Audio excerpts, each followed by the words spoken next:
मित्रांनो, नमस्कार. कसे आहात? ठीक आहात ना? मित्रांनो, या यूट्यूब चॅनलमध्ये आपले सर्वांचे मनःपूर्वक स्वागत. मित्रांनो, आज आपण मनोविकृतीचे वर्गीकरण या प्रकारामधील 7वा प्रकार बघणार आहोत आणि तो म्हणजे प्रौढ व्यक्तीमधील व्यक्तिमत्व आणि वर्तनात्मक विकृती. मित्रांनो, या प्रकारची विकृती ही व्यक्तीच्या व्यक्तिमत्वाशी संबंधित विकृती आहे.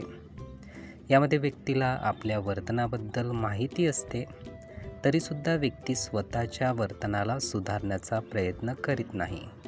तसेच व्यक्ती मानसिक उपचार तज्ज्ञाचा सल्लासुद्धा घेत नाही.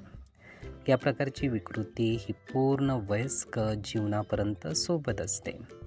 या व्यक्तीत दुश्चिंता मोठ्या प्रमाणात आलेली दिसून येते. मित्रांनो, कोणत्याही घटनासंदर्भात या व्यक्ती अतिशय हट्टी तसेच असमायोजित वर्तन करणाऱ्या असतात. या व्यक्तीचे इतर व्यक्तीसोबत संबंध फारसे टिकत नाही. आंतरवैयक्तिक संबंध निर्माण करण्यामध्ये अशा व्यक्तींना फार मोठी अडचण जाणवत असते. मित्रांनो, ही माहिती होती प्रौढ व्यक्तीमधील व्यक्तिमत्व आणि वर्तनात्मक विकृती. मित्रांनो, ही माहिती आपण ऐकून घेण्यासाठी आणि आपला अमूल्य वेळ देण्यासाठी आपले खूप खूप धन्यवाद. आपले जीवन खूप सुखी, सुंदर, आनंदी आणि यशस्वी होण्यासाठी आपल्याला भरभरून खूप खूप शुभेच्छा.